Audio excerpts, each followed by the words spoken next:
Para você que tem lipedema, o que você deve comer antes e depois do seu treino? Pré-treino, pós-treino, são tantos nomes, né? Me acompanhe nesse vídeo para você ter uma visão mais ampla desses termos e para você saber quais são as melhores opções para você. Olá! Que bom ter você por aqui. Eu me chamo Gisele Forró, eu sou nutricionista e ajudo mulheres com lipedema a reduzir a dor, o inchaço e o volume das coxas. Então, se esse assunto te interessa, se inscreva em meu canal para você não perder nenhum vídeo. E se você está assistindo esse vídeo, você já sabe que o exercício físico é um pilar muito importante no controle do lipedema, aliviando sintomas desconfortáveis, melhorando muito a qualidade de vida e também o aspecto físico do lipedema. Eu já fiz um outro vídeo falando especificamente sobre exercício físico e lipedema. Caso você ainda não tenha assistido, eu irei deixar o link dele na descrição desse vídeo para que você não deixe de assistir. Lá, inclusive, eu desmistifiquei questões importantes sobre o exercício físico. Que questões são essas? Geralmente, os profissionais costumam recomendar que pessoas com lipedema façam apenas exercícios físicos na água ou exercícios em baixa intensidade.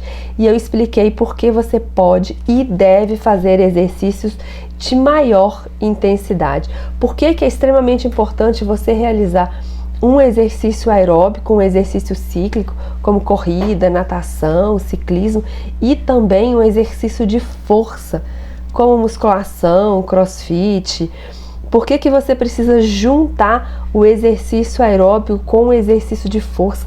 Porque além de você reduzir o volume das coxas, do quadril, das partes do corpo que são acometidas pelo lipedema, você também precisa melhorar a composição corporal dessas regiões. Você precisa aumentar a sua massa muscular, que costuma estar reduzida em quem tem lipedema. Vamos começar falando sobre os termos. O que significa pré-treino, pós-treino? Pré-treino, que vem sendo muito utilizado recentemente, ele se refere à refeição e suplementos que são utilizados antes de um exercício físico, com o objetivo de melhorar o desempenho desse treino, melhorar a força, a resistência, diminuir fadiga. Já o termo pós-treino se refere à refeição e suplementos que são consumidos após o exercício.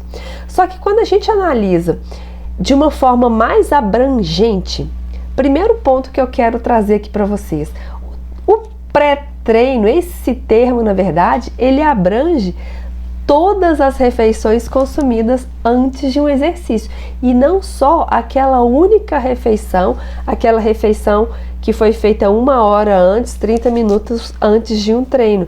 Então, se você realiza um exercício físico à noite, o seu café da manhã, o seu almoço é considerado pré-treino. Se você treina pela manhã, o que você comeu na noite anterior é considerado um pré-treino. Essa é a primeira questão que eu quero trazer aqui.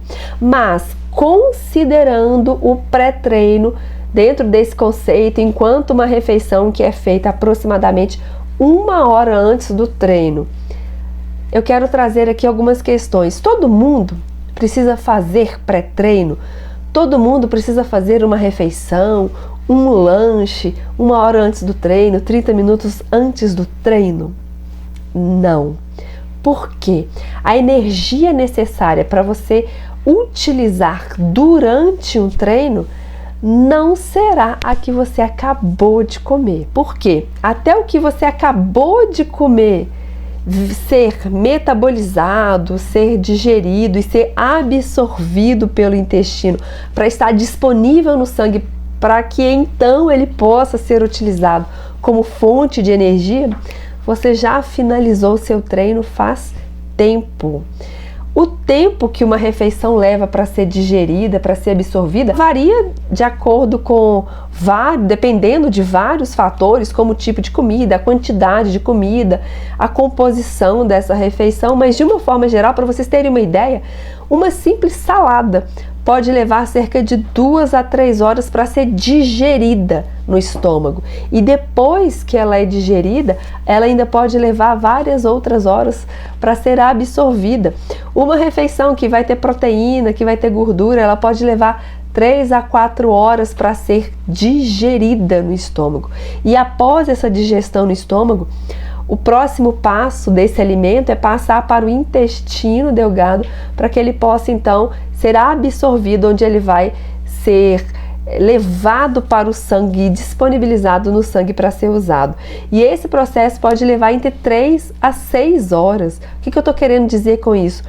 A digestão completa e a absorção dos nutrientes podem levar de 6 a 8 horas, às vezes até mais. Ou seja, o que você comeu 1 hora antes do treino, 30 minutos antes do treino, não vai ser, não estará pronto para ser utilizado no momento do treino. E você aí pensando que comer 1 hora antes de treinar vai te dar energia para realizar esse treino. Não vai. Esse é um efeito puramente psicológico. A energia do seu treino não veio do pré-treino, dessa refeição que foi feita 1 hora antes, 30 minutos antes do treino. De onde vem a energia, então, para você usar durante o treino? Da energia que já está estocada em nosso corpo. E como que a gente estoca energia no corpo? A gente consegue estocar glicose, açúcar na forma de glicogênio, e a gente também estoca gordura na forma de triglicerídeos. Vamos pensar no glicogênio. A gente tem glicogênio situado no fígado, que é o glicogênio hepático, onde a gente vai ter ali aproximadamente 120 gramas de glicogênio hepático. Eu vou trazer números para vocês terem essa visão bem ampla da quantidade de energia que a gente tem disponível para realizar um treino. Além do glicogênio no fígado, além dessas 120 gramas de glicogênio hepático, a gente costuma ter aproximadamente 400 gramas de glicogênio muscular, que estarão distribuídos no músculo, totalizando aproximadamente 520 gramas de glicogênio. Cada grama de glicogênio fornece 4 calorias. Isso significa que nós temos mais de 2.000 calorias estocadas só na forma de glicogênio. Se a gente multiplicar 520 gramas de glicogênio por 4, vai ter mais de 2.000 calorias.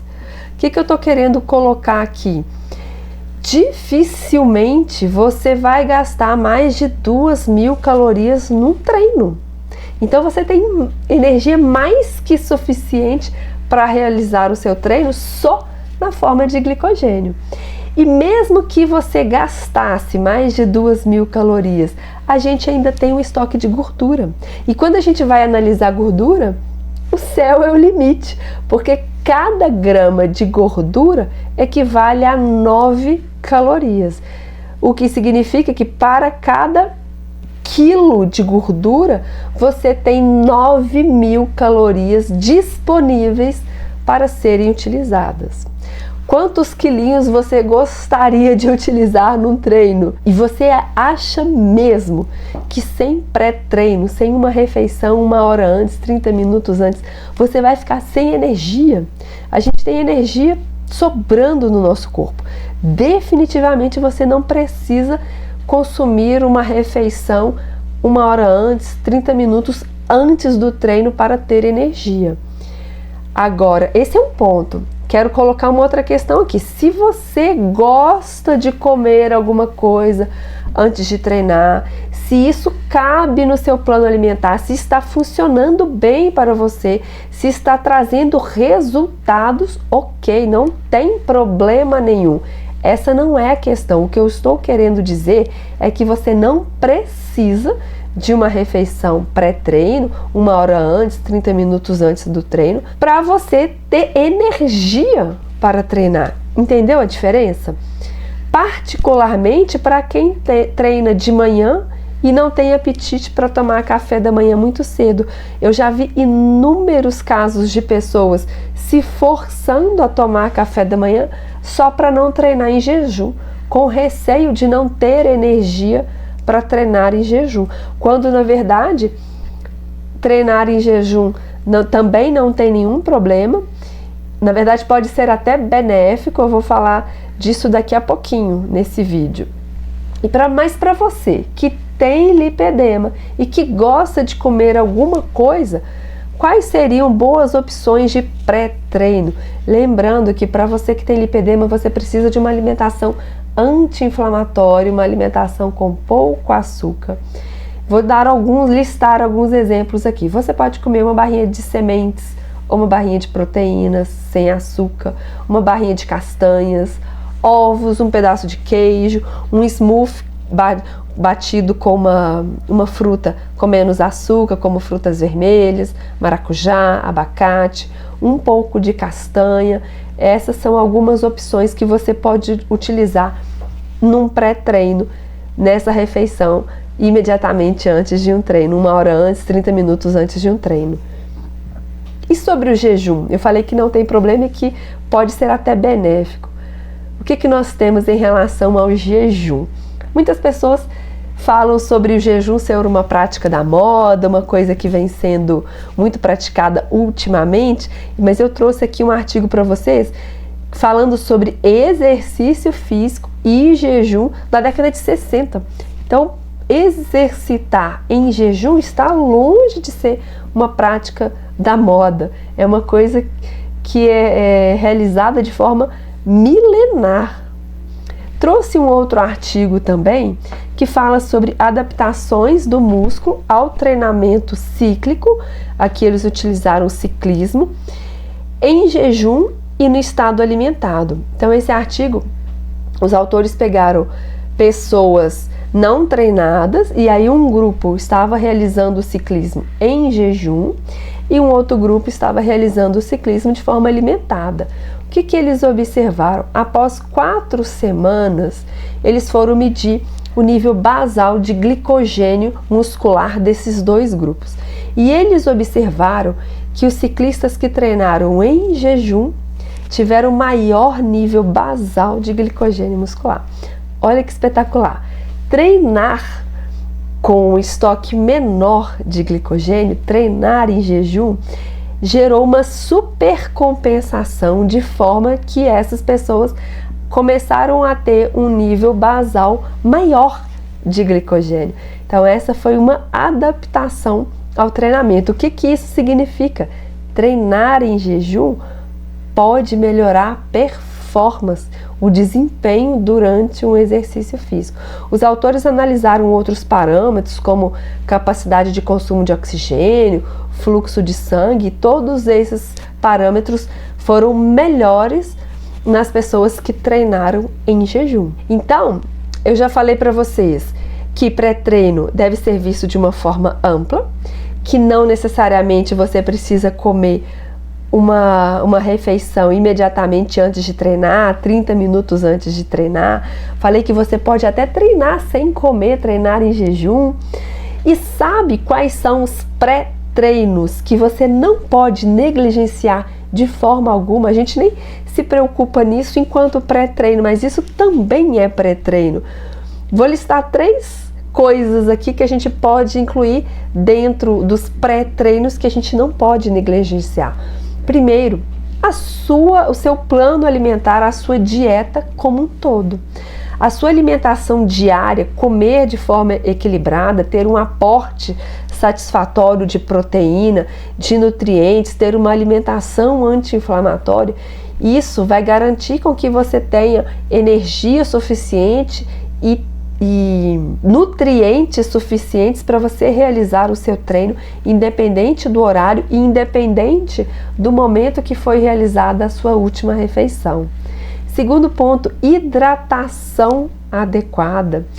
Sim, a água é um pré-treino importantíssimo. A água é essencial para manter o volume de sangue, para manter o fluxo de sangue. Uma boa hidratação vai otimizar o transporte de oxigênio, o transporte de nutrientes para o músculo, de forma que se você estiver desidratado, isso vai favorecer fadiga, A água ajuda a manter a temperatura corporal através da transpiração. Quando a gente está transpirando, a gente transpira para manter a nossa temperatura interna dentro dos valores fisiológicos. E a água é importantíssima para isso, tanto é que ela sai através do suor. A água também é importante para a gente prevenir câimbras, porque a água vai contribuir para a gente manter um equilíbrio entre os sais, sódio, potássio. Manter-se hidratado vai ajudar a minimizar a ocorrência de câimbras. A água também ajuda a melhorar a coordenação muscular. Uma pessoa desidratada, ela perde força muscular, ela perde coordenação muscular. Então, dependendo do esporte que você estiver realizando, se você precisar de técnica, de eficiência na coordenação motora, isso pode ficar prejudicado se você não tiver hidratado o suficiente. A água também melhora a capacidade de recuperação, porque nossas funções fisiológicas, nossas funções metabólicas, elas ocorrem em meio aquoso. A gente precisa de água para realizar isso, a gente precisa de água para tirar também resíduos metabólicos, para neutralizar esses resíduos metabólicos, como por exemplo o ácido lático. Então a água é extremamente importante para a gente melhorar a nossa capacidade de recuperação. A água também diminui o risco de lesões, porque ela vai ajudar a manter a elasticidade e a lubrificação das articulações. Uma pessoa desidratada, ela tem maior risco de sofrer lesões, de sofrer distensões musculares. Então a hidratação é um dos principais pré-treinos que nós temos que nos preocupar. Qual que é a recomendação diária? Aquela recomendação de 2 litros de água é uma recomendação muito geral, mas a gente deve levar em consideração, se você pratica exercício físico, você deve consumir entre 35 a 45 ml de água por quilo de peso corporal. Uma pessoa sedentária, ela pode consumir entre 30 a 35 ml. Uma pessoa fisicamente ativa, ela deve consumir entre 35 a 45 ml. Como é que você faz então? Você vai pegar o seu peso e multiplicar por 45. Esse valor aí, você vai encontrar o valor em ml, você traduz para litro. Outro pré-treino que a gente não pode negligenciar: sono. É durante o sono que o corpo realiza a maior parte da recuperação muscular. O crescimento e a reparação das fibras musculares ocorre principalmente durante o sono profundo. Então, se você treina muito bem, mas você não dorme satisfatoriamente, você não vai conseguir realizar síntese muscular, aumento da massa muscular de forma satisfatória. É durante o sono que a gente tem também a maior produção dos hormônios que são importantíssimos para a gente sintetizar músculo, como testosterona e GH. Esses hormônios, eles são liberados, eles têm picos de liberação durante o sono. Ou seja, se você não dorme bem, a sua recuperação muscular, a síntese muscular também fica prejudicada. E depois dessa análise mais ampla do pré-treino enquanto uma refeição, eu quero falar agora de pré-treinos enquanto suplementos. Um pré-treino na forma de um suplemento, ele pode auxiliar de uma forma contextualizada e individualizada.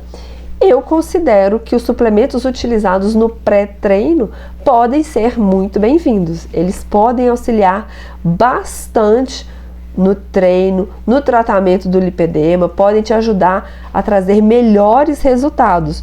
Dentre os suplementos mais estudados, nós temos a L-carnitina. A L-carnitina, ela é considerada um fat burner, um queimador de gordura, porque ela ajuda a transportar a gordura para dentro da mitocôndria, que é o local onde ela vai ser queimada no nosso corpo. Outro suplemento extremamente estudado, creatina. Inclusive, L-carnitina e creatina são os suplementos mais estudados no mundo da prática esportiva, no mundo do esporte. A creatina vai melhorar a força, potência e desempenho, principalmente em exercícios de maior intensidade, exercícios mais intensos. A creatina vai ajudar a regenerar o ATP, que é a nossa molécula de energia. À medida que a gente vai gastando energia, a gente vai convertendo esse ATP, que é o trifosfato de adenosina, em ADP, difosfato. Então a creatina ajuda a ressintetizar esse ATP, que é a nossa principal molécula, a nossa principal moeda energética dentro das células. Outro suplemento, cafeína. A cafeína, ela é um estimulante do sistema nervoso central, então a cafeína ajuda a reduzir essa percepção do esforço, ajuda a melhorar o desempenho durante uma prática esportiva, ajuda a diminuir a percepção de fadiga. Se você treina antes das 14 horas e quer fazer um bom pré-treino, um café forte. Beta-alanina. A beta-alanina, ela aumenta a resistência muscular e reduz a fadiga. Por que isso? Porque a beta-alanina ajuda a neutralizar um resíduo metabólico que é o ácido lático, diminuindo essa percepção de fadiga. Outro, L-arginina. A L-arginina é um precursor do óxido nítrico. O óxido nítrico, ele é um vasodilatador. Ele consegue aumentar o fluxo sanguíneo porque está aumentando o diâmetro dos vasos. Consequentemente, a gente consegue levar mais oxigênio, mais nutriente para o músculo se esses vasos estiverem mais dilatados.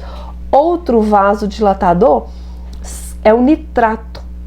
O nitrato também, ele aumenta a produção de óxido nítrico.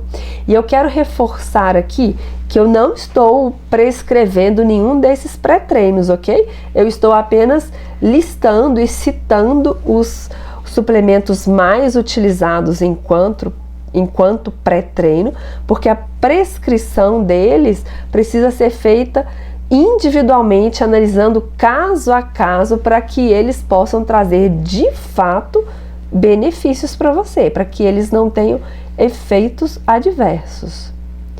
E sobre o pós-treino, que é aquela refeição que é consumida imediatamente depois do exercício. Quando a gente para analisar o músculo, de que é feito o músculo? As células musculares são feitas basicamente de proteínas.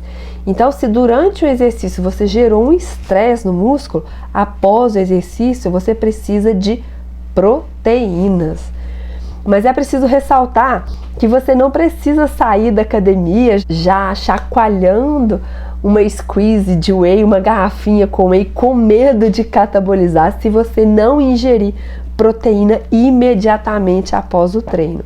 Os estudos científicos demonstram que existe uma janela metabólica onde entre 4 até 6 horas após o treino as fibras musculares estão mais receptivas, mais ávidas por nutriente, e dessa forma a ingestão de proteína dentro dessa janela, a absorção seria mais facilitada. E mesmo considerando essa janela metabólica, que envolve 4 a 6 horas após o treino, ou seja, você não precisa ingerir a proteína imediatamente nos segundos após o exercício, ainda tem uma outra coisa que a gente tem que levar em consideração. Além desse intervalo de 4 a 6 horas, mais importante ainda é o seu aporte de proteínas diário. Então, mesmo que você não consiga se alimentar nesse período de 4 a 6 horas, para quem pratica jejum e que permanece em jejum após uma sessão de exercício físico, não tem problema nenhum se você garante o seu aporte de proteína no decorrer do dia.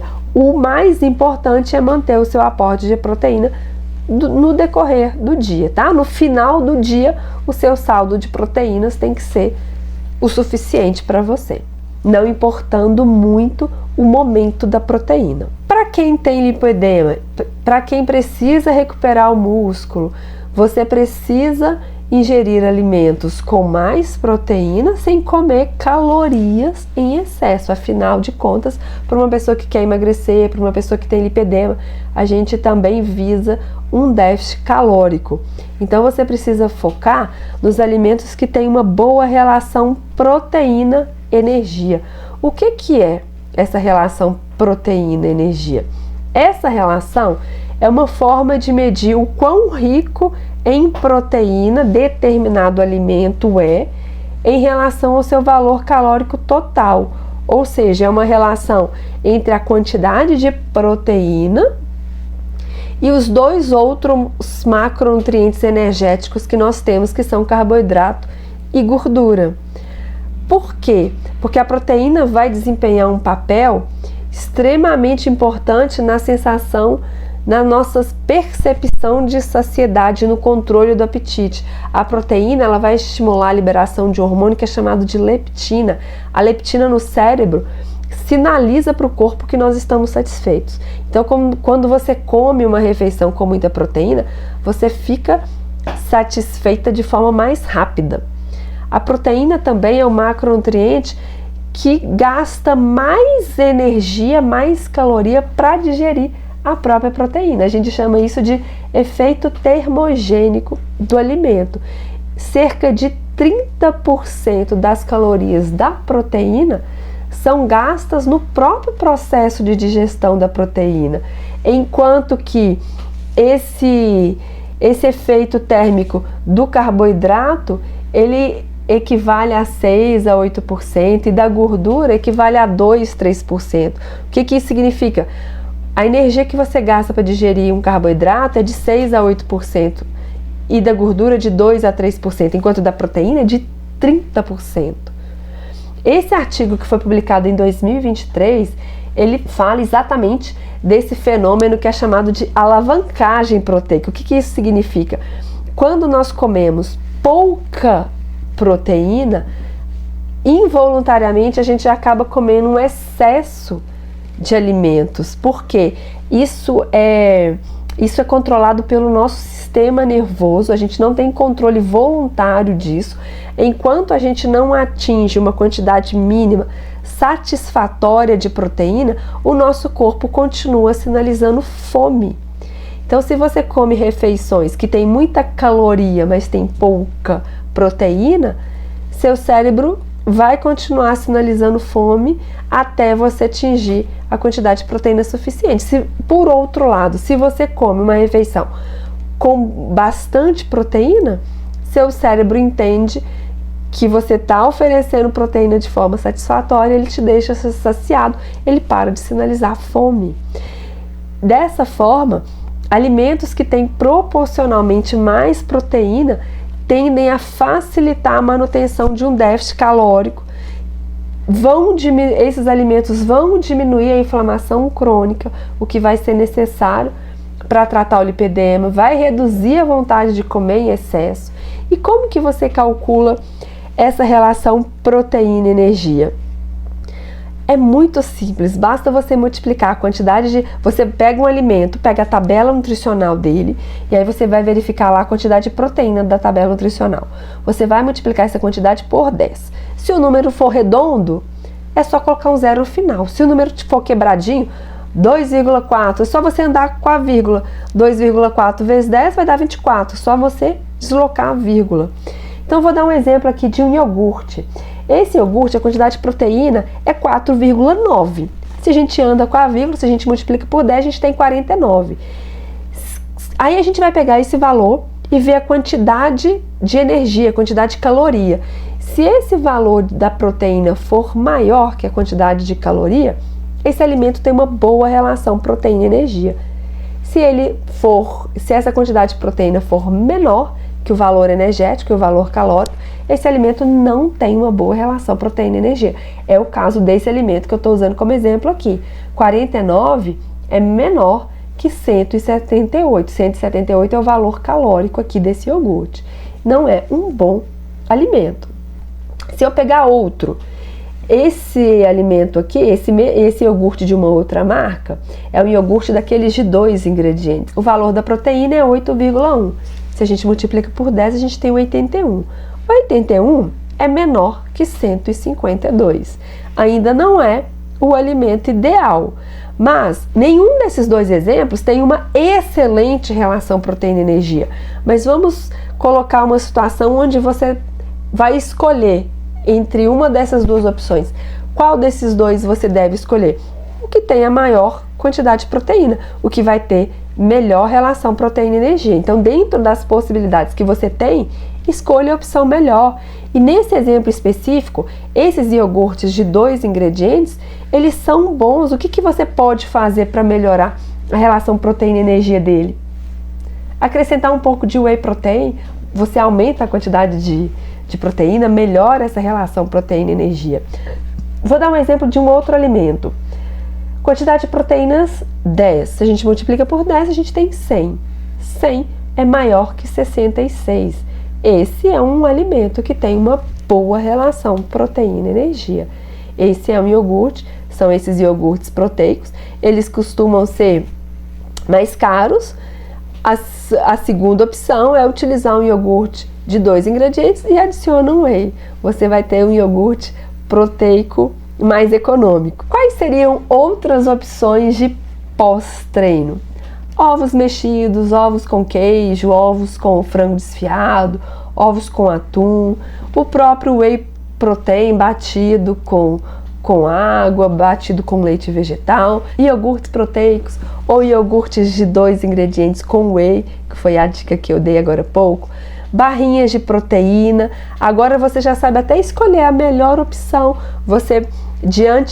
Quando você estiver diante de várias possibilidades de barrinhas de proteína, por exemplo, analise algumas. Veja que tem melhor relação proteína e energia para que você saiba fazer uma escolha melhor. Com essas dicas, eu espero que esse vídeo tenha ampliado a sua visão sobre esses termos pré-treino, pós-treino. Espero que esse conteúdo tenha sido útil para você. Se você gostou desse vídeo, peço que deixe o seu like, compartilhe com aquela pessoa que também precisa dessa informação. E eu te vejo no próximo vídeo.